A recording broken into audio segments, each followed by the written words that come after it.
Hello, and welcome to AnoAni. We still don't remember the name of that anime we saw on that day, or as we call it here, Boruto's dad. The somewhat regular anime review and preview podcast here on the mighty LoadingReadyRun Video Entertainment Network. It's the Weeb-team! We've reassembled, as is our wont every 4 months or so. I signed no contract. Calling yourself that? All right. Hey guys, I am your boy Ian Horner, and joining, well, with me today, because I don't own this. This is all of ours. That's right. We got... Hello, I am co-owner of this podcast. My name is Cori Dickinson. I am founding member and partner, Brendan the Beej Deary. I've seen some Kamen Rider. My name is Heather Deary. Let us begin today with the first of us, With Ian. a short prayer Yes. to what anime, Ian? Well, I mean, first of all, we got to go, of course, over our, I want to say picks. Yeah, they're the Things we wanted to talk about from last season. Exactly, Which was which summer. this time would be the summer 2017 season. Yeah, and Yes. we should be clear for everyone out there. These are the things we chose to talk about. It's not exhaustive of everything we watched, and it's also not our favorite stuff. It's just stuff that we saw that we wanted to talk about. Mm-hmm. Yeah, because otherwise we're only going to talk about 2 series. So Yep. Yeah. who wants to start? Well, I might as well start off here this season with, Ballroom A Yokoso, or Welcome to the Ballroom, which was a heck of a surprise for me coming into this season. I'd love to hear why, actually. Yeah, why are you surprised, Ian? Well, I didn't watch any previews of it, and I didn't read anything about it. I just had it said to me, "Hey, you should watch this anime about the ballroom." It wasn't, hey, you should watch this so much as, you have to watch this with me. It jumped out of the TV at you. Got Someone told him, you have to watch this with me. it. I believe that same person told us that we had to watch it, just not with them. It's just surprising how much a show about ballroom dancing can be exciting and also factual and also JoJo-esque. Like I saw this and actually said this show is the most JoJo thing on television at this point. In fact, if you called it JoJo's Bizarre Adventure Part 4.5, Welcome to the Ballroom, You would have believed it? I would have believed it, looking at the bends and the moves that these people have. And the fact that everyone's a giraffe. Everyone, necks Necks are very so long. Their backs are very bendy. Bendy, but also perfect posturing. Like the art style is very free to show movement in its own particular stylized way.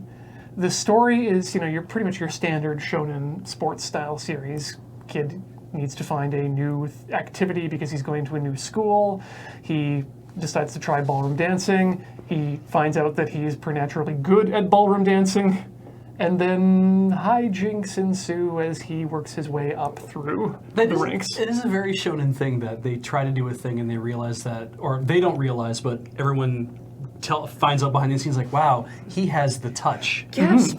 He is very good at that thing that he has never done before. Yes. How must he not know that? must be a Except new that type. he's a hard work protagonist, so Yeah. he has in fact worked very hard, and that is why Yes. he's good at it. Yeah. And he pays attention to other people, which is his special skill. Also, I didn't Being an introvert. Yes, I didn't actually get from this that he needed to figure out something to do because he's in middle school. What I got from it was there's this beautiful woman that sits next to him or near him, and he's like, she seems kind of interesting, and I'm interested in her, and she does dance, which is a very outgoing thing, and now I want to go watch her do that, and now that I'm here, actually, I just want to do this myself.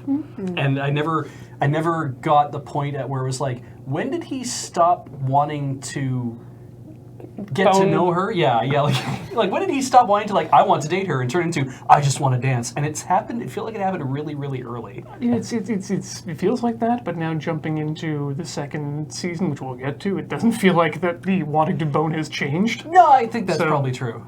He just realizes that he has to be a much better dancer. Yeah, but it's again one of my favorite things, which is taking a shonen sensibility and applying it to something that you would have never in a million years think would be a shonen sports anime. Yeah. And that's probably one of my favorite shows of this season, if not Heavily agree on that. first, and definitely my first pick. Anything else to say about it? Moving on. All right. my one and only pick from summer is Boku no Hero Academia 2, My Hero Academia. And I guess this is just a continuation of all things shonen.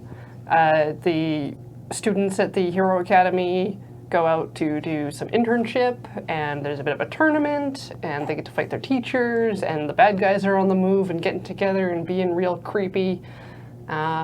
I believe this also included Hero Killer Stain, but I'm not sure Hero if that Killer was this Stain. thing, because it's like, of all the things to add into a nice, pleasant shonen series, we need a Spawn villain of some kind. Wow.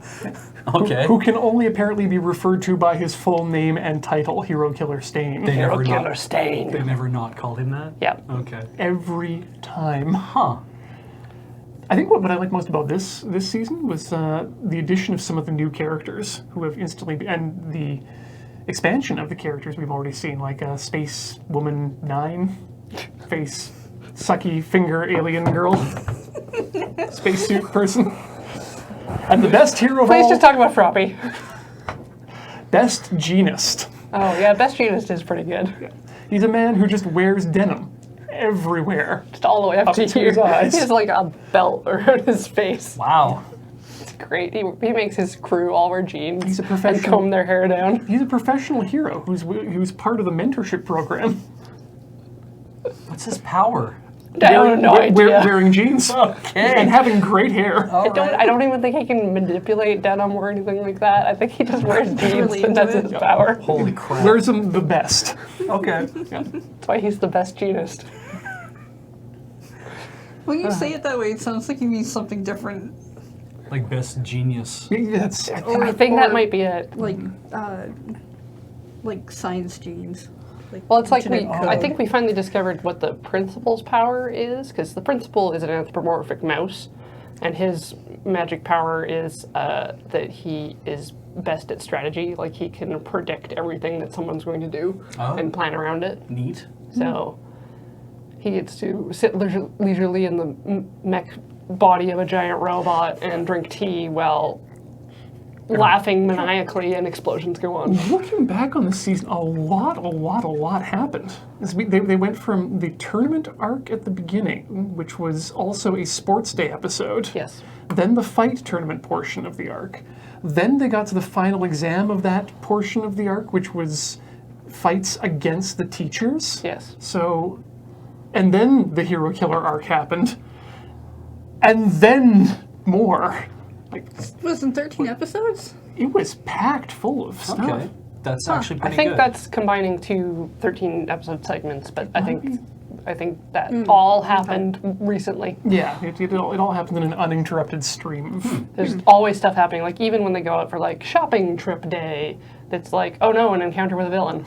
Okay. This may become one of my catchphrases of this particular episode, but this show is relentless in how fast it's pushing forward with plot, story, and character development. I'm really happy about that, because it's Yeah. one of my When you favorite say series. character development, do you mean all characters? All just- characters. There's Okay, like cool. 20 plus characters that all get their moment. Yeah, so some get more than others, but that's going to be the case when you have a cast as big as you have in this series. I think that's it for me. Okay, cool. Excuse me. I'm going to talk about Centaur no Nayami, or Centaur's Worries. Yeah. I can be mad about Centaur wearing pants again. Yes. Also known as, if a horse would wear pants, how would they wear pants? They'd wear it like, as you're about to see behind me. That's how a horse would wear pants. Or a bathing suit. That also shows up in this video. Yep. So I watched this because I was reading the manga, and like everything else, I wanted to see how they bring it to life, how they animate it, and I felt like I still really enjoyed watching the stories be animated. Like anything else, when there's always like it's weird because the lewd things that show up in the manga don't even show up that often, but when they do, it's like, okay, it's a panel and you're done. It's not like Monster Musume where it was like Clearly, this was meant to be a lewd manga. This is a full 2-page spread of lewd. Yeah, exactly. This is more like there's like a few frames or whatever. You know, there's a there might be a page where something happens or whatever. And in this, it's kind of like when the weird things that make you uncomfortable show up, they of course, because it's animated, continue to make you uncomfortable for a longer period of time.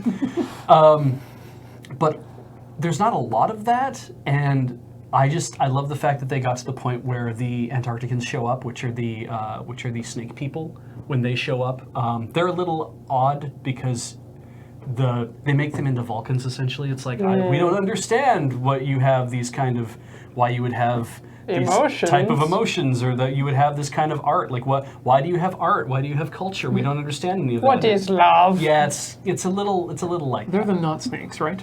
They're definitely snakes. you're not supposed to call them snake people. Yes. Definitely snakes. Yeah. With legs. And I love, the reason I love this series is because I love the world building, and I love the ridiculous, like, here's how we would deal with all this if people had 6 limbs, if everybody had 6 limbs, and the fact that they are wholeheartedly devoted to like equality above all, and if you do not believe in equality, then you get plucked out of class and get sent to a re-education camp. Like, it's really fucking sinister. Everything you said to me, you told me about this series over the past few months, makes it seem... I would love to watch a very different show set in the same universe. Yeah, exactly, right? Like, and I was like, there's no way you would enjoy watching this. I'm almost certain. But, I mean, everything about the layers of it is very interesting. It's just how it's represented is... it's like it's still very moe kind of. Dead ass. Yeah, a lot of that going on. So, That 3-piece swimsuit. I still liked it. I still liked being able to see how it was all animated. Sorry, 3-piece swimsuit? For the Centaurs have a Centaur. 3-piece Yeah. swimsuit. Right, because you need to cover both the Crotches. crotchal regions. Both crotchals. And the top no-nos. Yeah. Yeah. It's the pants that actually just make me angry for some reason. Every time I see them, I don't even know how she puts them on. They have a piece of an episode where they I show don't how that want to know. happens. I don't want to know. It's complicated. I'm sure it is. Yeah, it doesn't require any hardware though. It's just That's weird. You learn how to. I mean, it's like anything else. If you didn't have arms, you learn how to put on clothing. You just would learn how to do it. Just So she just has like 6 limbs instead of only 2. pants. It's just and some of the way they're.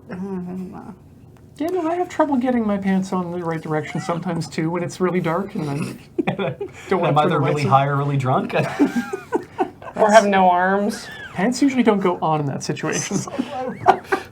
It's like I woke up and I forgot how to use my arms. All right, I'm done. Let's move. Let's move If along. you have questions, I have questions. Oh, okay, you have questions. About what? Did the series come to an end? Are we going to get a second season? They're not going to do another season of this. Okay. There is no way they're going to do another season of Did you this. get a satisfying ending? Yes. Did you get an ending? No, what I got was a fan service episode, and it kind of pissed me off a At little the bit end, because I was like, really?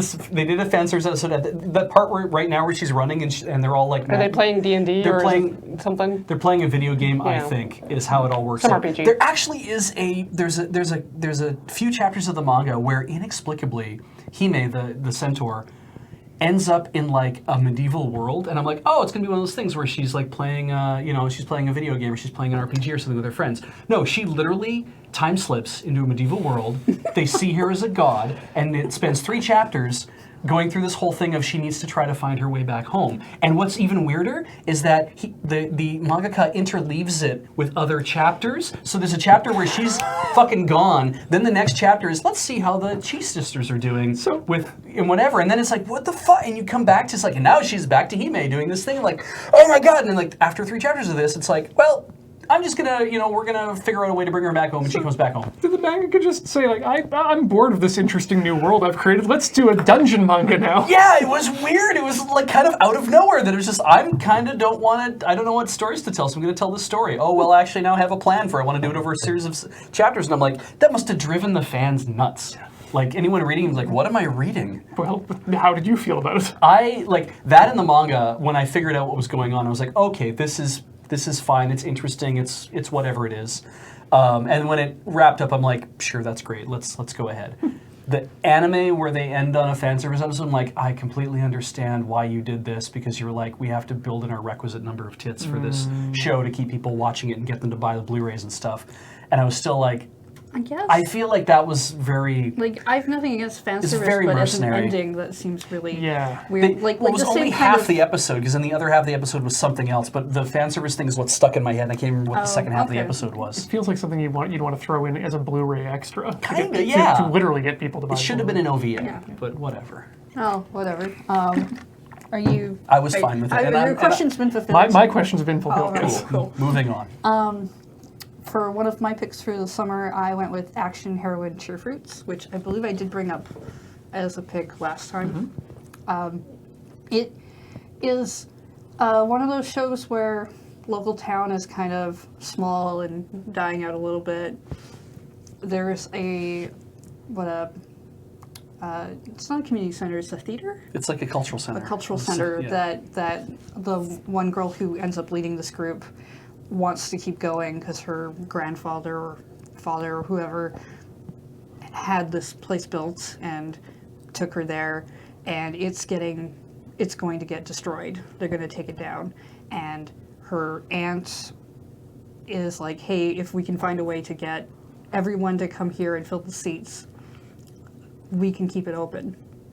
And so she strives to do that by making a superhero stage group with all made of girls, but it's very magical girl feel, and there's like a local hero contest channel of like who's number one in the area, and so they make cheer fruits, and they get a girl to write stories, and they find a girl who's really into explosives, so they get stunts that way, and they get wires, they can fly all over. And one girl, for some reason, lives in the train yard in a train, and so they just use one of the train station platforms to perform the on. platform that's no longer being used at the station. Yeah. Okay. Yeah. It's I want to say it's probably not got a high budget because they do a lot of animation sheets where nobody moves for a very extended amount of time, and they show crowds where nobody moves for a while, but you can hear stuff A lot going of pan on. and flap going on. But a lot of that I think is to save money. Yeah, I think it's to save money for some of those stuff at the end.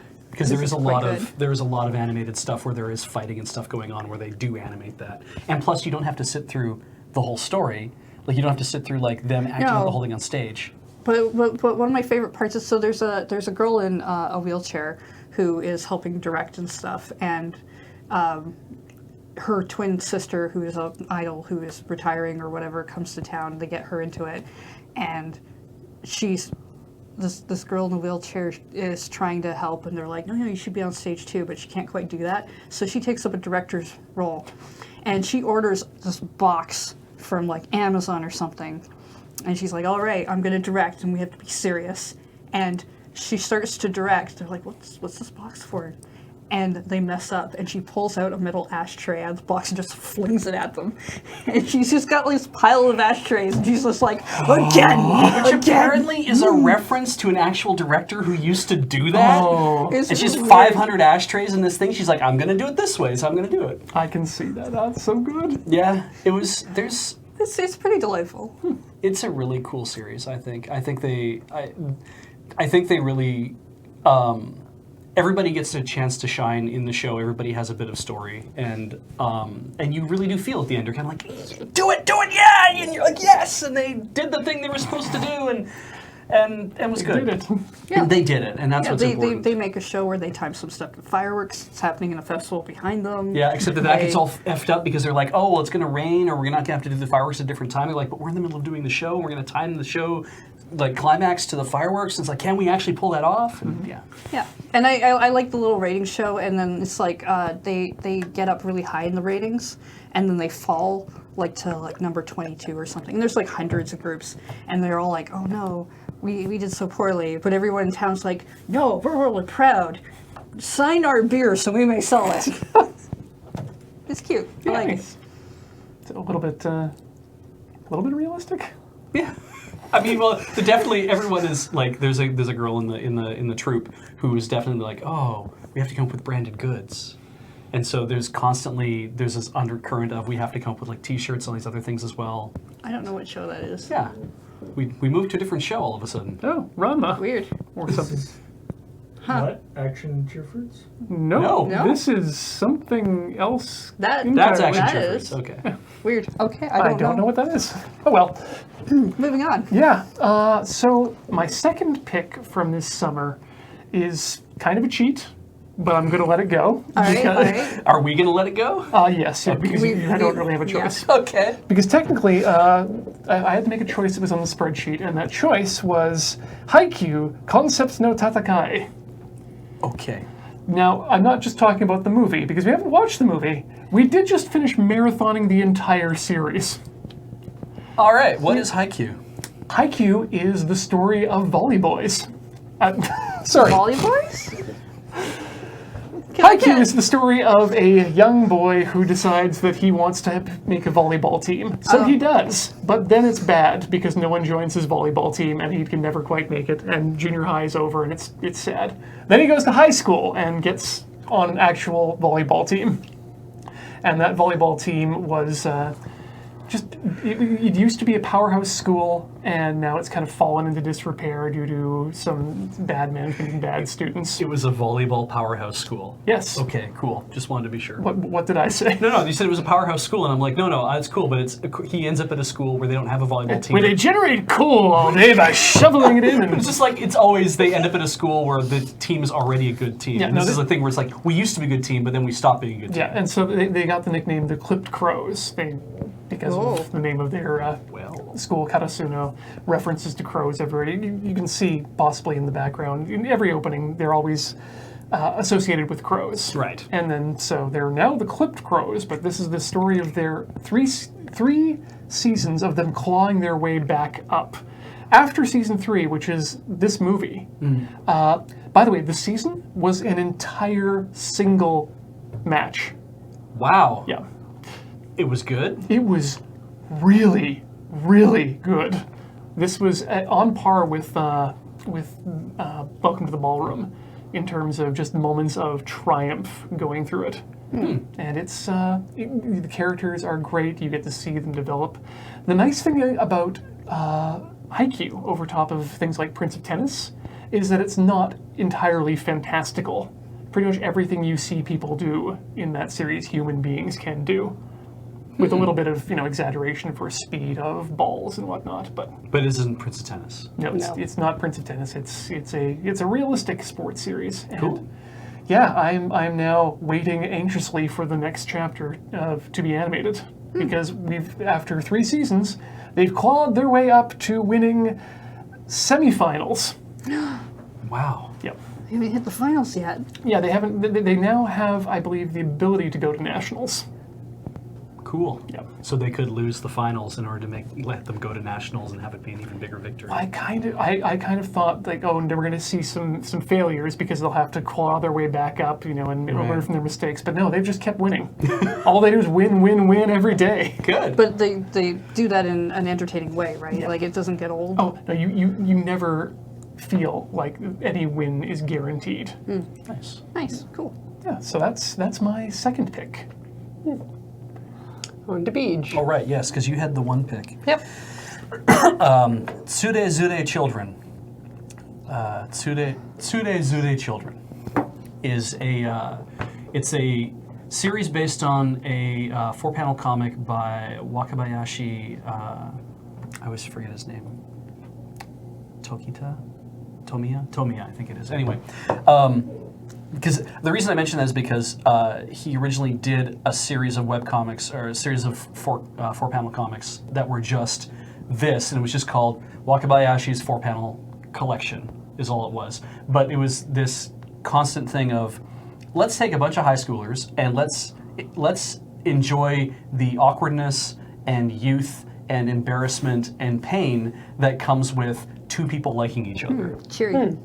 Yeah, and it's so cute because there's a couple that I mentioned this last time as one of my picks for this season, so I was definitely going to talk about it. And rather than get into the things that I liked about it was that they did manage to catch the style, because definitely the character design is something that's really I think integral to enjoying how funny it is watching everything happen. There's like all the blushing is there, all the really big smiles that I really like in the original are all there. There's certain characters, they captured everybody's characters' personalities, I think, really quite well as well, because it is, you're going to get broad strokes because it is it's 15-minute episodes, which sucks, because I feel like they could have cranked out a lot more, but I imagine there's only so much, they probably have only so much budget they could put to this anyway. But there's lots and lots and lots and lots and lots of chapters of the manga, and they get into things where it's like, oh, everyone's going to go on a trip to Kyoto now, and all the relationships that built up over time, you're going to see how that kind of, they interleave with each other because of, everyone now is going on a trip to the ocean, or they're going to Kyoto, or they're going to whatever, and you get to see how everyone's talking to each other about, oh, are you still having problems with the person you're in love with, those kind of things. And yet it's still all 4-panel comics, it's still all gag comics all the way down. And I thought they just did a really, like, the animators did an excellent job of bringing that world to life. It's still a very gentle series. Doesn't seem to be much at stake. And as the manga goes on, there were times when it got more serious and there would be like tragic things that would happen. None of that really showed up here, but it was still really good. I really liked it. Good. Cool. My second and last pick for this season is Isekai Shokudo, or Restaurant to Another World, which is a very nice series. It is about a Japanese restaurant that makes Western-style food that is once a week has a magical door that connects to a fantasy world.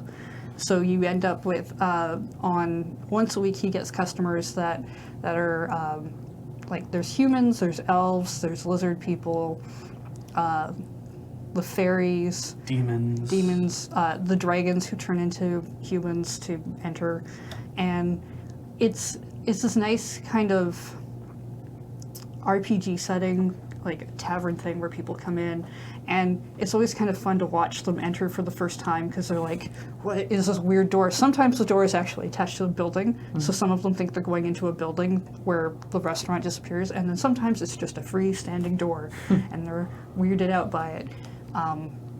But they all react differently to it. I think it's was it the lizard or the lion man who they fought for? The lizard man. The lizard man? They have tournaments and they fight to see who gets to go onto the other side of the door for a whole year. And if you get to go in, you order the food that comes back, but it means you get to sit down in the restaurant and have, like, your fill of what you food, want. and then you get to bring back the portions that go to everybody else. And everybody pays. Like, you have to bring money, and so what he does is he takes money, he takes the gold and the silver they bring, and then he finds a way to make use of that himself. The fun thing with it is, as you see the characters start to, like, you get, like, a few characters who are just kind of on their own, and then they start to kind of interact with each other. They know each other's real names. They all come from the same fantasy world, just different parts of it. But they start referring to each other as their food order because they all almost always order the same food. Yeah, right. And Because clearly there's really no cute. better food than the one that you eat there, right? And You they have wait a food week to eat arguments. it. They argue over whose food is the best food to choose from, Yep. which is fun. Plot progression-wise, there isn't really any. It's, hey, here's a new character, here's what they do. Sometimes they find the other character on their side, and maybe they get a job, or an elf comes by and finds out that man can make food that doesn't contain meat. Weird. And stuff like that. It's very nice and delightful. It's very much a food anime in the fashion that the food is drawn very well, and everybody who eats it is like, oh my god, this food is so amazing. Let me describe how it's so amazing. But it's never like there's an overarching story, even though it kind of feels like they're pushing one at the beginning. It's never not there. materializes. And I kind of wish they had put one in a little bit. Yeah. Self-contained. Yep. Oh yeah. All self-contained. I would be surprised if they made any more of this, but I also wouldn't be surprised if they did. Okay. Yeah. Okay.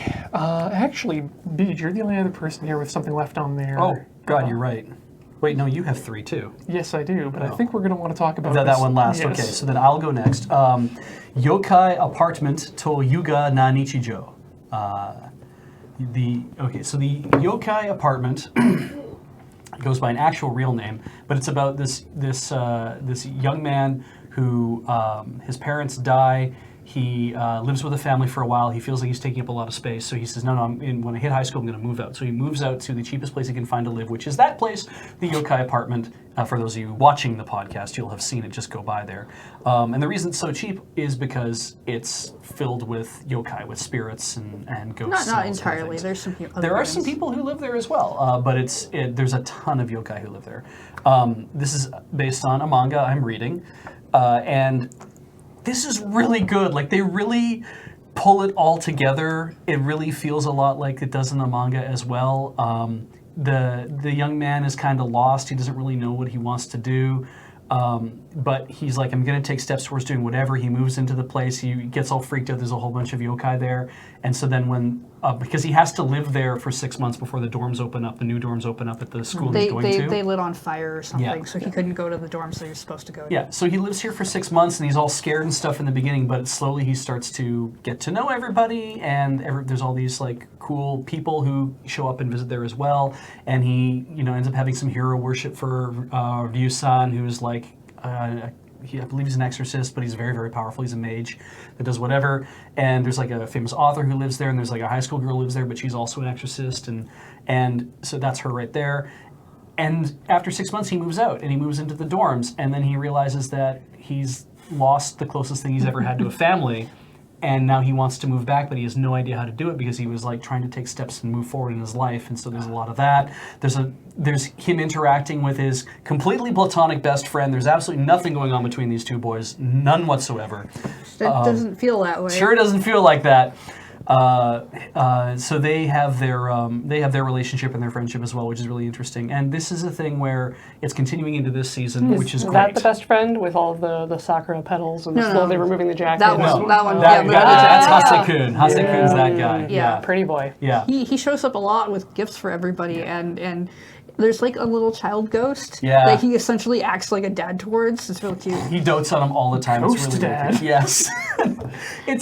It's really like it's not a heavy series. It's not bleak. It's not grim. It's just a thing about here's humans and spirits interacting, and here's what comes of that. And he over time gets used to living there, and then things happen to him as well. And there's actual plot. Who's your favorite character? Who's your favorite yokai?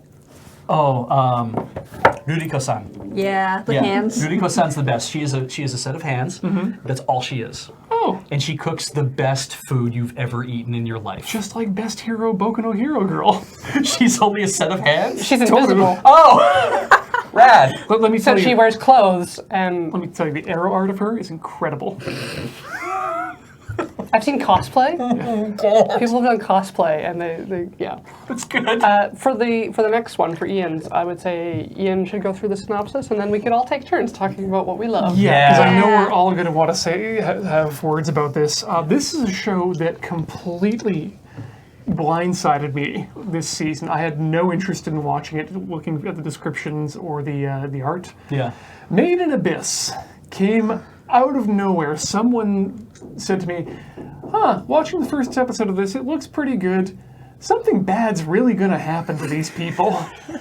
And yeah, bad things really did happen in this series, and I completely forgot that they were going to happen. Every Right. time something bad happened, I thought that was it. No, this is a story about a young girl who has growing up in an orphanage in this strange world that could be our world, where she lives in the town in a island that is a crater. And the crater is a pit that goes deep into the earth. And inside of that crater, there's a curse, I guess, which makes people feel bad when they go down into the upper levels. That's when they come back up.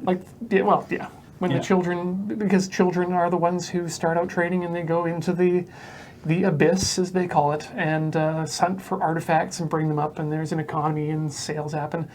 But she wants to go much deeper because her mother sent a letter, supposedly from the bottom of the abyss, saying that she'll be waiting for her at the bottom. With this letter came a strange young robot boy with a belly button for some reason. And a completely normal penis. Totally normal penis. In any rate, It's gonna give you the wrong idea about this show, but don't. They literally just say that. It comes up. They comment on his genitalia. he is the complete opposite of Golgo 13. So they embark on a journey to go to the bottom, and it starts at the top, and everything is happy-go-lucky, and as you go down, shit gets progressively more and more real. And, you know, the ending theme seems to show you, like, from the beginning of the series, it shows you a nice happy-go-lucky synopsis of what the series is going to be. The tune is like da da da da da da da. And there's a terrible mascot character that seems like it's going to be a cutesy little thing that I'm going to hate so much. Then you meet it. And it turns out to be one of the worst reveals ever. Not in terms of the character. The character's great. It's just gonna kick you directly in the heart like a horse. This series broke me on several occasions and was also relentless in its forward movement of the plot. And the fact that there is not a confirmed second series coming out at any time soon has me infuriated. Yeah. It effectively ended on a cliffhanger. Yeah. And then they put in a thing that was like, by the way, there's probably more. Except when's that happening? Nobody knows. Yeah. It might be good to know that this is based on a webcomic, of all things. By the way, and the mangaka behind it is amazing. Yeah. Oh, the detail. Did not realize that when I saw pictures of it that those were from the comic. They spend a lot of time. Do yourself a favor if you have not watched Made in Abyss. If you like adventure shows, if you don't mind things getting a little grim and dark, it's not constantly grim dark all the time. It's not horribly It violent, is like on-screen a violence. horror Yes. series. Yeah. There will be blood. Yeah. Oh yeah, that definitely happens. And gore and psychological issues. Body disfigured. Yeah, there's body horror. But there's some lots of body horror. But lots of good science fiction, fantasy, realmy type of stuff. It's such a weird. It's Do a not weird be fooled world. by the bean people. It's such a weird world because of as you move further down the abyss, like they'll end up in an area where it's like, oh, it's very, it gets progressively darker and darker the further they go down until they proceed to yet another level, and now all of a sudden it's like bright as daytime out again, and there's no reason why it should be, and you keep moving further and further down, and it's like, and then it gets dark again, but then it gets light again, and it's like, it's not entirely clear how the abyss is doing this and how it's, it's not entirely clear what the abyss is and any of the things that go on. All you know is there's a curse, and the curse gets worse the further down you go, and it only affects you when you rise, and not between levels. So, when you rise like a little bit, it starts to affect you. So it's like the first level, if you go down the first level and you try to come back up, especially if you're not used to it, because it seems like if you've done it enough times, you can kind of get used to it and it won't affect you as much, you will throw up. If you go down to the second level, and then the moment you try to come back up from the second level, it's not like you start to throw up, you get the second level of the curse hitting you. It's kind of like the bends, only... And was it level 5 or 6 is supposed to be death? Yeah, well, there's... Well, 3 is bleeding from every orifice. Yep. Yeah. Possible internal organ damage. 4, I think, is loss of humanity. Yeah, by the way, loss of humanity, not the same as is loss that of 5? life. I thought it was Yeah. 5. I think Might have five's been 5 was coming out of 5. Yeah. loss I of think life 4 slash is humanity. more death. Yeah. Yeah. Like, Yeah, there is... Death is And they the have- least of your troubles. in They some have a ways. whistle system where everybody gets whistles, and they're different colors depending on how experienced you Your are and rank. what levels you get to go. And so, like, the white whistles are the highest level Yeah, that we you, know of. You start with red with the kids, and then it goes up to, I think it's blue, purple, black. and then the white whistles, they're such a high level that each of their whistles is a custom design. Yeah, and somehow related they to have typically they have a special artifact with them that only they know how to use. Yep. That kind of, but they don't. It's not like Bleach where they're like, "Oh, look at my sword and the thing it can do." It's like they have a thing. You might not get to know what And that that's nice because not everything is explained. Yeah. There's not just tons of exposition. Oh, you got the this thing, this weapon that does this and this and this. So, but don't do this with it. Yeah. No, Yeah. these characters at some point they get a very special artifact, and then lose it before we get to Know see what what it does, yeah. Yeah. There's It also like our main character starts in that orphanage, and so you get to see a lot of her friends. And every now and then they do go back to see what's going on there, because there's story going on there as well. Not as much right now. Most of it is focused on the Abyss, but I do like that they don't forget that, hey, we did introduce a bunch of characters earlier. Yeah, and that there is something important going on in regards to living this close to the Abyss and the effect it's having on people. And what does that mean? And why are there cave raiders? And why are... The thing that comes over and over in the series is this idea of that the adventurers, people who go into the cave, the idea that they're being drawn to the Abyss for some reason. Right. And the show waffles back and forth between saying that's just the the human spirit of exploration, and no, there's literally something that's drawing them into the Abyss, and whether that's a physical object or it's some sort of thing about the Abyss that's doing it, it's like, I don't know, but it's great that it's mysterious. What I like about the mystery in the show is that we don't always get all the answers, but you can tell that there is a meaning for everything. Yeah, I don't think the writer's trying to just write stuff into a corner. Nice. Did we all enjoy this then? Yes. Oh, yeah. I really want there to be a second season soon. Yeah. I think it's probably just on hiatus for like a couple I seasons. hope so. Yeah. Let's hope that's the case, and then when they've either got more manga backlog, they can deal with it, or... My only complaint is that the opening theme is like 4 different songs crammed together. Yeah, it's... It kind of is one song, and then it turns into another song, and then it turns into another song, and I'm like, each one of these songs is good. I wish you just decided to play that one all the way through. Is it the opening? No, it's the ending, where if you watch through the theme, you can tell what levels that they're going through, and essentially... And what episode things will happen on. Yeah. I really like that. I also like the next time, whatever, where they show the map, and they show the characters and what level they're currently at. Yes. And it's the fact that the thing is like, they showed that it's because it's only about 6 kilometers deep is what's been mapped, and it's like, well, 6 kilometers is not that far, and then you start seeing them move through it, and you're like, yeah, they went down like 1,500 kilometers today. Also, they're 1,500 cheating. meters today, They're and they're cheating. cheating. They're Yeah, cheating a they're lot, cheating a lot. but it's really interesting to see that it's like, oh, they're descending this much, and yet it's a lot, but it's also not a lot. It's not an empty pit. No, it's definitely not an empty pit. So, But, well, shall we move on now from our picks of last season to our future picks for winter of fall of 2017? Yeah. yeah. Okay. Let's go opposite direction. Heather, do you want to start us off? Sure. I will start with Code Realize, Sosei no Himigimi, which is based off of a video game. Okay. It is an otome game, Oh. which is partially, I think, why I want to watch it. All right.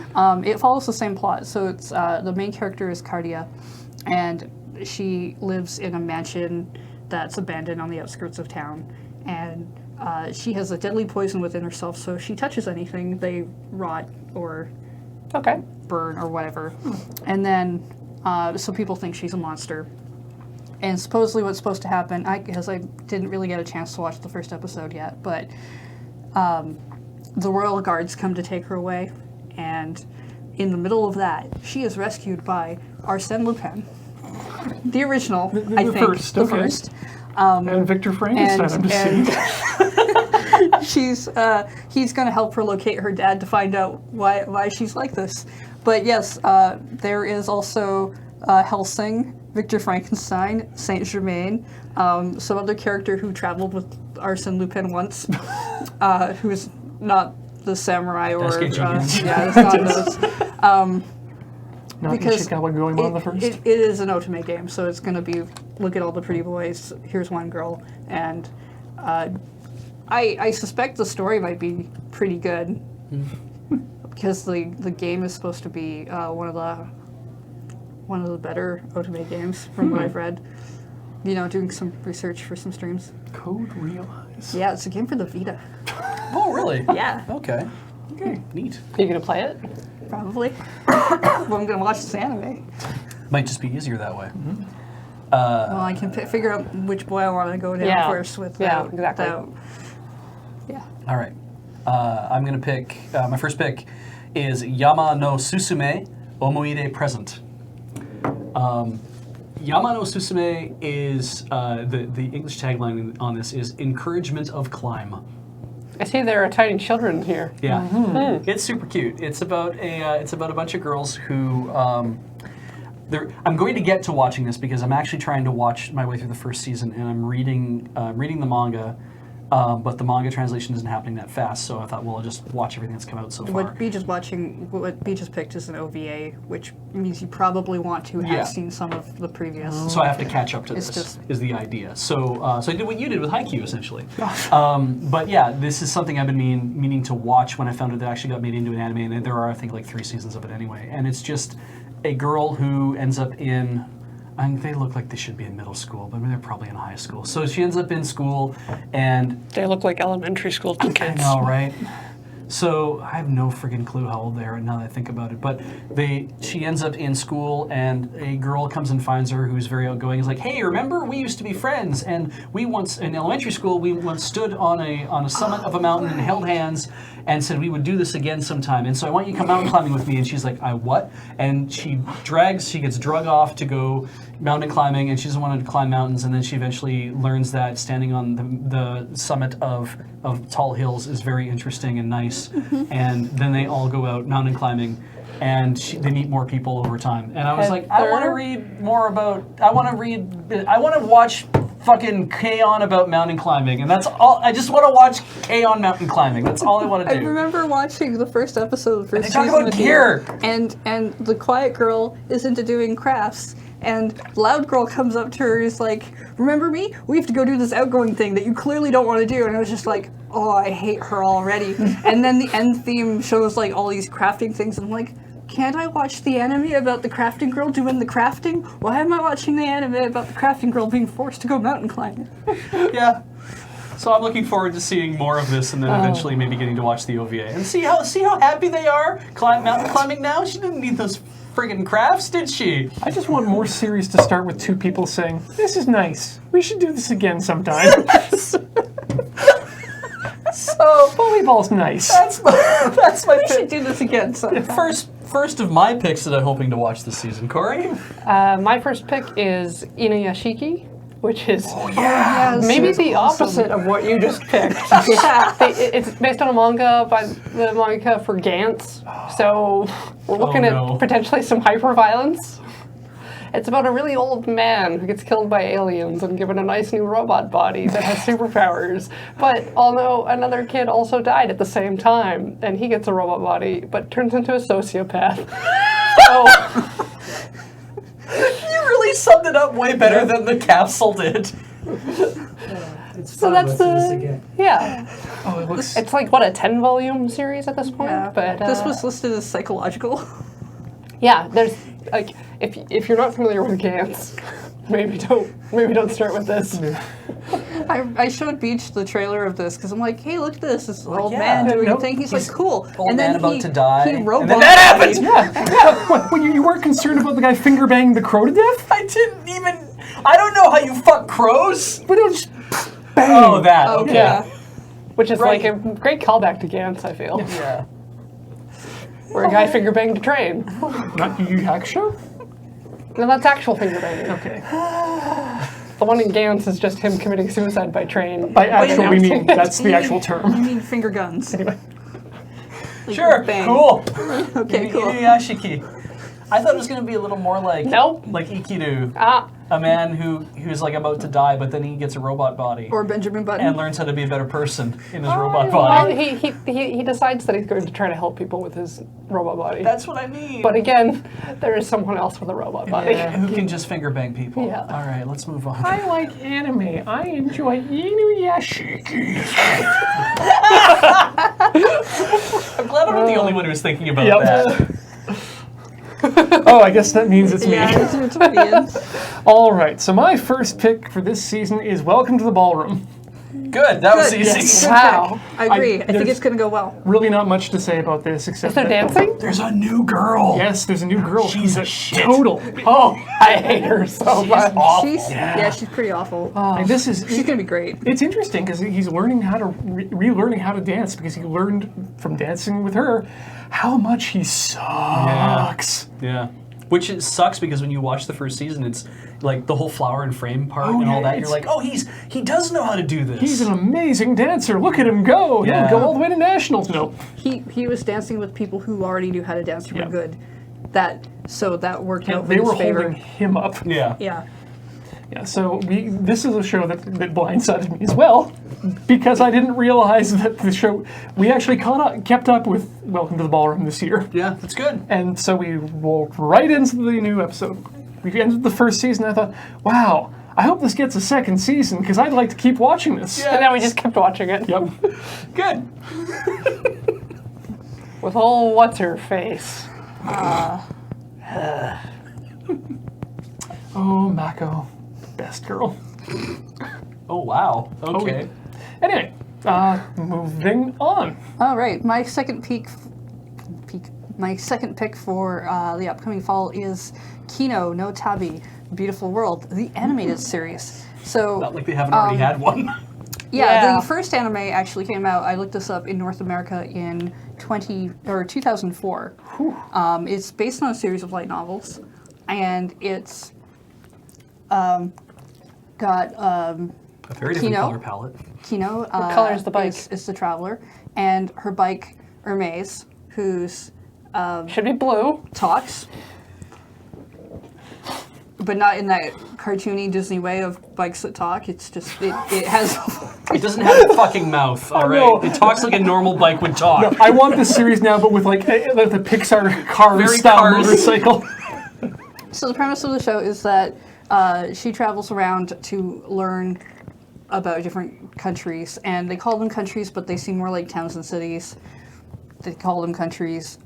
She stays at each place 3 days at a time just to get a feel for the place. We saw the first episode of this the other day, and it was about a country where it is not illegal to murder people. Okay. And on her way, she meets a person who's very excited about this because he's excited about the idea that he can just kill whoever he wants And it's no one will fine. care. And that backfires on him very badly I later. bet. Yeah. And it's great. Yeah, not to give away anything, but the thing about Kino is everything backfires on somebody. Well, Oh, it's yeah. generally an interesting thing about society or a section of it. Like I remember in the original anime, there was a country she visited where the whole point was people got up to go to work, and the work they were doing was meaningless and repetitive, and the whole reason they were doing it was because that was what they did. Doesn't sound too much different than real life. Yeah. I think my favorite country from the first series was like the country with the guy laying the train tracks. Oh, yeah. Oh, where he would pick them. Where like- he was laying right, he was fresh laying tracks, and there there was was someone somebody behind behind him him picking picking up them all the up. tracks. Yeah. And it was just like a And it's perpetual like they make didn't work know. cycle. Yeah, they didn't know. Neither of them knew. Wasn't there 3? Yeah. Because there's a third one, and they were doing something else. They were either laying track again, or they were like, or it was like They were one like- guy was laying track, one guy was pounding track in place, and one guy was picking it up. Yeah, something, something like like that. that. But like when they were like rusted, Yeah. it was like way in the distance. My favorite country was the one where when Kino shows up, everybody there has like cat ears on, and they're all doing like a cat ear dance. Yeah. And she stays for 3 days, and then finds out that actually the country's thing is not that they have this cat ear thing. The country's thing is they've been trying for decades to attract travelers and tourism to their town. So every 3 days they change. The entire country changes to a new thing, hoping to attract people to come to the Yeah. country. So That it's- was the it's- whole thing. It's kind of, I feel like it's along a lot of the series that we like to watch about like yokai and like mushishi and things like that, where it's just like, here's a contained thing that happens. Ultimately, there's not going to be a huge arc. but or it's through the anything, lens but- of a consistent character. Yeah, it's Yeah. interesting. So is this a complete, like, just a straight up retelling of the? No, It's a no, brand new these are all stories. Yeah. Which is great because Well, it's there we like go. it. And they've started to use some CG for her in the bike, but not I've noticed that. badly. Yeah. Not super badly. And also, and Kino is, you find out in the original series that, and it's not a spoiler thing because it's 13 years old at this point. Kino is a girl, and yet they translate Kino and give her a male, give her a he pronoun in the subs that we're watching. And they've also done that, I think, in the official subs for the original Yeah, series they did as that well. for the original. There was an episode actually where somebody was asked. They didn't ask what her gender was. They made an assumption about something, and the bike made a comment that was just like, "You can't do that." Yeah, and I think it's super interesting because it's a very subtle thing that happens, and it's I'm not entirely certain as to how they choose to gender Kino in this case, because we know that Kino was originally a girl, but we don't know how she or he or they identify now. I think it's not really supposed to be. Like I important. think Kino's mannerisms were always supposed to be just like a safety thing. Yeah. Yeah. I think so, So- yeah. There's like, it's easier to travel if you're thought of as being male. Yeah, but I remember when I watched the series, because I did watch this back in 2004, I had friends who really related to Kino for not being what you saw in anime with the girly girl or, Oh, yes. or anything like that. Like you got a cool talking bike and a gun. Yeah. A couple guns now. Yeah, she got 2 guns. They have names too. Oh, Do yeah. they talk? No, they don't No. talk. Well, also, they're not called guns, they're called persuaders. Yeah, that's true. But I'm looking forward to it. I think it'll be great. Cool. Are we back to me? Yeah. Oh yes. we are. Damn it, I'm sorry. Shoujo Shumatsu Ryoko. Oh, yeah, this one, okay. This is a really gentle series about the apocalypse. It's about 2 girls. I didn't watch the PVs. I had no idea what to expect going into this. I didn't even look at the art style. I just read the thing and I was like, oh, this sounds interesting. They look so But moe. Made in Abyss Like- has Oh, yeah. Yeah. fixed me. Yeah. Right. And I'm like, that little round bean head? Yeah, the moe What blobs. horrors could happen to that? Exactly. They are very quiet. They're very silent. The whole series is very quiet and silent so far. They have a kettenkrad, not a motorrad like Kino has. They have a kettenkrad, which is a bicycle that it's a motorcycle that has tank treads essentially. Okay. And they use it to haul all their stuff. And when the series opens, they are in a giant. I want to say like a megalopolis, but they're in like a giant, like looks like a huge factory thing, and they're rolling through there. They stay the night over there, and eventually they get out into the sun, and they're looking for food. And of course, there's all this snow, and they find guns, and they find supplies, and they find things like an old plane. And the thing is, these 2 girls are like maybe 13, maybe 14, and they know nothing about anything but the fact that there was a war. The war is essentially over. They are on their own, and there is nobody around to help them. And so they're making sense of what's going on. But it's really, really slow paced and gentle. And the only harm that seems to come to them is based on the environment that they're in. It's basically them versus the environment that they're living in right To now. be fair, they might not know that the war is over. It's not like a thing where the war ended and they survived and they were hiding in a thing. They got shoved off onto a vehicle and were told to leave and run away with rations. Yeah. So And this is where they are, and that was and when they were a lot younger. So it's so like, for all they know, the war could still be going on, but they never run into anyone, it looks like. I really like the first episode because it is, like I say, very slow, very quiet, and it is kind of just a nice, like, a deep breath. They're making a companion OVA or ONA, relates net animation, to this, where it examines what it would be like if these 2 girls were actually in a Japanese high school. Sure. I'm probably not going to watch that. I like this so far. Would the other people that they're exposed to have like normal shaped heads, and they're like, oh, the bean head's part of like a mutation from the nuclear wasteland we were stationed in? I think the only other person we see is like a The dude, other- and he has a very like was- rugged face. He was older. He was the guy who was telling them to leave. Yeah. So he was an adult. So I can't tell if maybe they lose their bean-shaped heads Yeah. later in life. When their skulls harden. Very Ichigo Marshmallow. It has a real feel of like a Twilight of Humanity style series. I don't know what is supposed to happen outside of this. Let me know if they die. Yeah. Oh yeah. Yeah, I will. Which one of them has to eat the other? Do you think? I will. It's gonna. The blonde is the one who's the excellent shot. Okay. It's The gonna brunette be- is the one who actually has the brain. It's gonna Okay, be so the blonde one's gonna die. No, the blonde's gonna eat the other one based on that one scene where while they were sleeping, she tried to eat the other one's hand. Yeah, that's true. Oh, But they did it in that cartoony way, so you know it's not real. it's cute. Yeah, it's cute. Corey? No one turned into an ice cream cone or something. Nope. Yeah. My next pick is Kekai Sensen and Beyond, which is the continuation of Blood Blockade Battlefront. Oh. Oh, Yeah. okay. So this is like the series is just full chuny.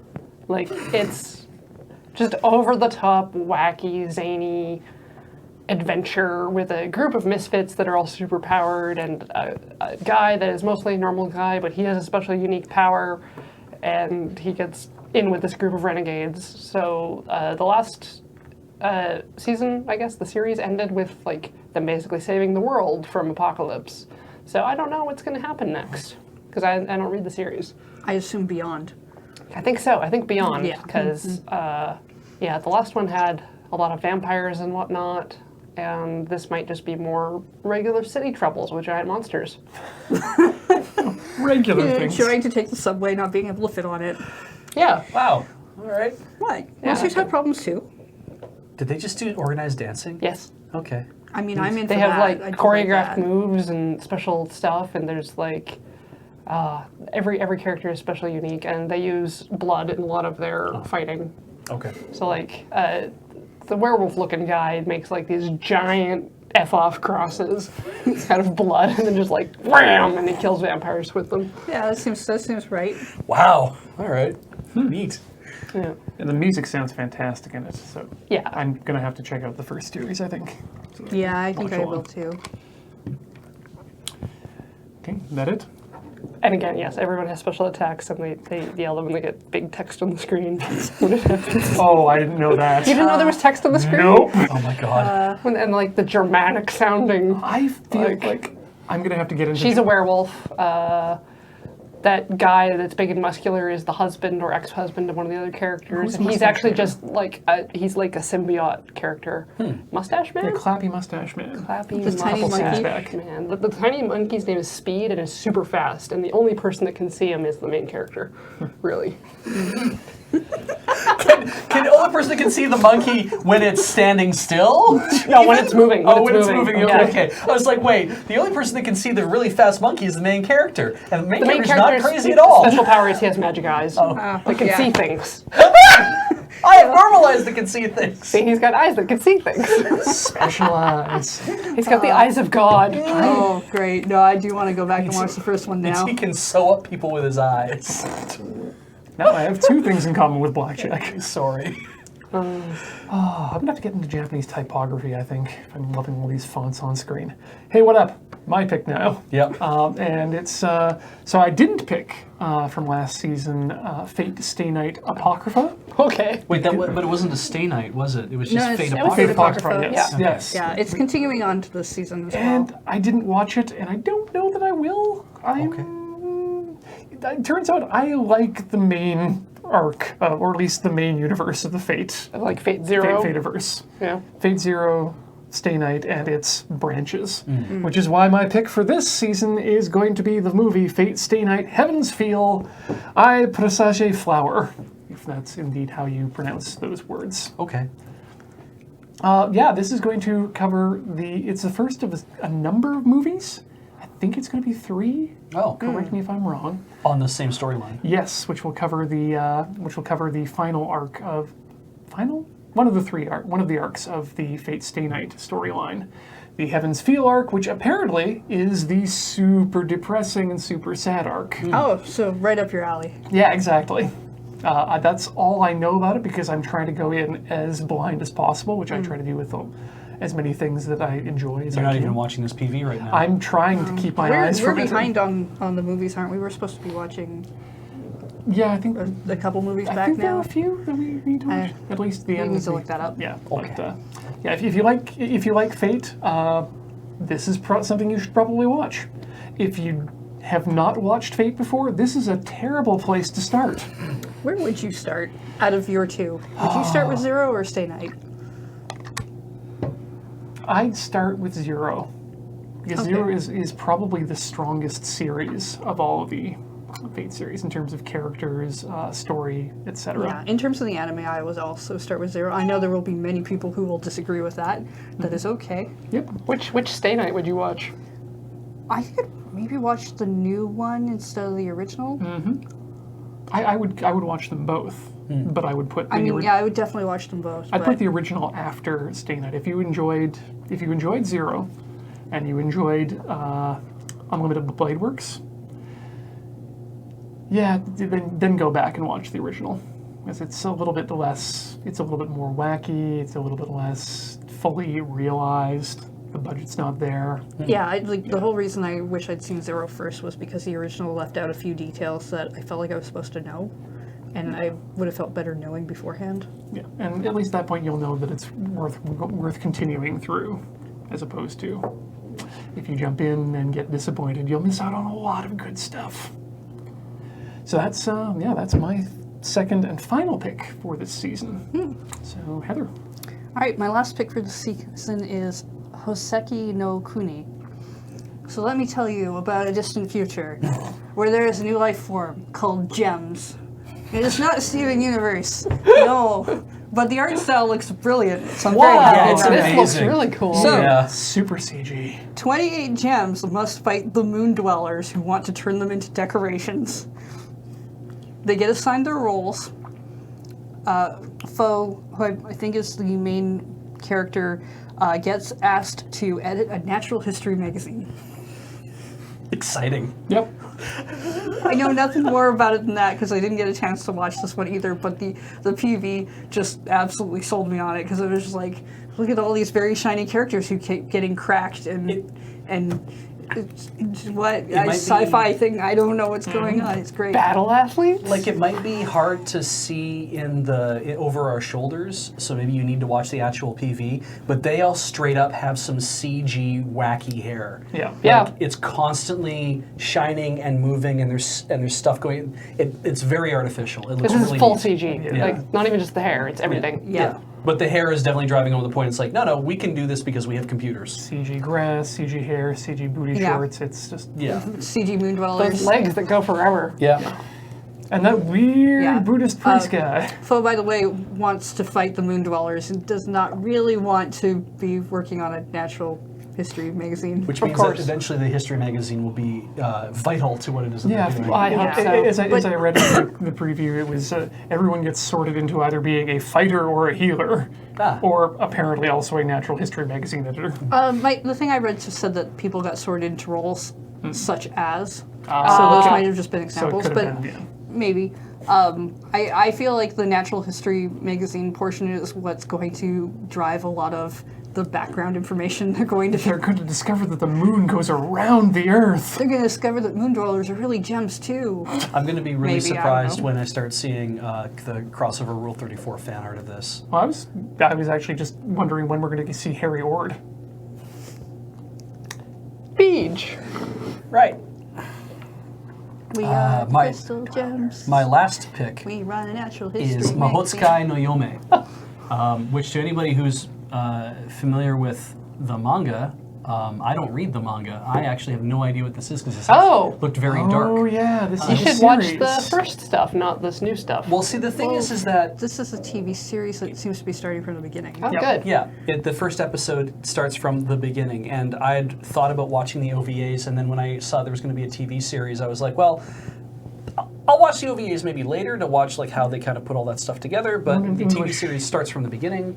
What's the English title, Beej? It's The Ancient Mage's Bride. Right. And really, it's Mahotsukai no Yome is the magic user's bride, if you want to think about it that way. And it's about, does she say her name? Sure. She, I forget, because I only watched the first episode and again, know nothing about the series. She willingly signs herself over for auction to a group of weird hooded dudes. Turns out they must all be magicians. The dude who's wearing the cow skull shows up. His name is Elias, and he's like, I'm buying her for an awful lot of money, bringing her with me. I'm making you into my apprentice because you're something that's known as a sleigh baggie. Yep. Yep. And then She's definitely the sleigh bag. She's the sleigh baggie, and then a bunch of fairies show up. Don't call them fairies though; they're not fairies. And they try to tempt her away, and but because they're mad at Elias because they think that he fucking runs everything and he shouldn't. And anyway, it's you get thrown into this kind of like, that's the first episode. You get thrown into this kind of the same way I get thrown into this then. So enjoy it, but it's neat. I like the setting. I like the feel of what's going on, and the reason I went for this is because in ADTRW on Something Awful forums, people talked about how good this manga is over and over and over. And then Cori's like, this manga is very good, you should probably read it. And I'm like, I will maybe eventually get to it. I think I said or it would not. be something you would like. Yes. Okay. Those are two different Well, qualifiers. good for me. But anyway, yeah, there's the weird thing about a girl selling herself into slavery, and then a guy coming along being like, "I'm going to make you my apprentice, and also maybe." And then them making out. And it's like, really weird. hopefully someday you're going to be my bride. And it's like, okay, that's weird. There's no making out in the first episode. So anyway. if that's coming, it's coming. But and there's a lot of there are people who are like, I'm not comfortable with this idea of the slavery purchase becoming a bride thing. And like, I can understand why. The first episode shows one of the hooded guys talking to her earlier on like a school roof or something, and it kind of suggests that she is very depressed with her life and basically doesn't care, and he's saying, well, maybe if you don't care, you could just sell yourself to somebody who does. Yeah. And it looks like she went with that plan. Yeah. Yeah. Did you end up watching the OVA, Beej? No. Okay. No, I haven't Yeah, seen It's very pretty. It was very pretty. We watched it, and it gave me some real heebie-jeebies. Cool. Just the interactions between the characters. So I think I'm of that other camp. I cannot wait to see if this puts me off completely. So we'll see what happens. I mean, I give it like maybe up to episode 3 before, like there's that one scene in the PV where he keeps licking her neck that does kind of gross me out a little. I haven't watched the PV at all. But so there's some cats, and the cats look cool. So there's that. Let's see what happens. There's a dog that's also a boy. You might like him. Oh, that sounds cool too. We'll see what happens. I don't know. Anyway, Cori. My last pick is kind of an anime. It is Blade Runner Blackout 2022, which we don't have a we don't have a for Blade Runner because it's a 15-minute video short directed by Shinichiro Watanabe about Blade Runner. It's set 3 years after the first Blade Runner movie, with a bunch of replicants trying to cause a blackout in LA, and they use their budget amazingly well. Like there are scenes where you're just like, oh, this looks kind of cheap, but then when it gets into the actual animated segments, that's just like there's so much attention to like character detail and movement that it's really nice. And then if you're watching any of the Blade Runner movies, it's useful context for some stuff. I mean, well, especially because all of this new stuff, because there's 2 other shorts that are not animated shorts. They're live action shorts. All of them fill in like bits between the first movie and Blade Runner 2049, and I imagine that it's probably very helpful to know in order to watch the new movie. It's like if you watch these, like it fleshes some of that stuff out. The new movie does just tell you stuff that happened, right. and the stuff that happens in the shorts shows you kind of some of the events that lead to what you're told about. I watched it. I liked it. Like a mini Animatrix. Yeah. Yeah. cool. I really enjoyed it, and I'm always down to see something by Shinichiro Watanabe. Cowboy Bebop and Samurai Champloo. I watched it and I'm like, okay, so that's a thing that certainly happened, and I got very Animatrix vibes off of it, and kind of walked away. I said this on Twitter too. I said I watched it and I'm like, I feel like while it was interesting, and while I'm like, there's nothing bad about it, it's it's good, I also didn't feel as if I'd seen anything that I hadn't already seen before. Everything about it kind of made me feel like this is all similar stuff that I've seen in other anime, and like, emotion-wise and everything else. I'm kind of like, I'm not seeing anything here that feels terribly new to me. And maybe that's because also when I watched Blade Runner, I watched it after I'd seen a lot of other sci-fi movies, which had cribbed a lot of things that were in Blade Runner originally. Yeah. And so it's like, here I am again watching a short that is part of a universe that you don't care about. Yeah, that I kind of don't have much of an interest in, because all of the stuff that I've seen in other movies and TV shows and anime already. So that's how I came out of that. But yeah, it was still good. It was very pretty. It is. It's very pretty. check it out. Well, you still can, because I don't know how long it's going to stay online. Heather, do you have another pick? No, that was our very last pick, Then Ian. that's Beej? all of our picks. that We're was- good. That was all Great. of Went them. out on Blade Runner. Well, thank Let's watch Blade Runner. Yes. Okay. Go out and do that. But before you do, we'd like to thank you for watching this episode of AnoAni. We'll be back in another quarter with our reviews of what we liked from this season and our picks for the next one. We'd like to remind everyone out there that all of our podcasts are supported by you, the viewer. We are supported by you, the viewer, who goes to patreon.com/LoadingReadyRun and becomes one of our glorious patrons at that site. And even if you don't want to do that, pass this around, pass other podcasts around. Let people know that we produce this. And if they're into anime and they want to hear what we have to say and they don't know who we are, they probably won't care, but maybe they will. Who knows? I don't want to make any value judgments about the kind of people you have as friends. At the very least, watch Welcome to the Ballroom, and if you can Yes. stand it, Made in Abyss. Yeah. Those are the two we definitely all four agree on. And keep circulating the tapes, by which I mean go to the original source and watch them there. Thank you for listening. Goodbye.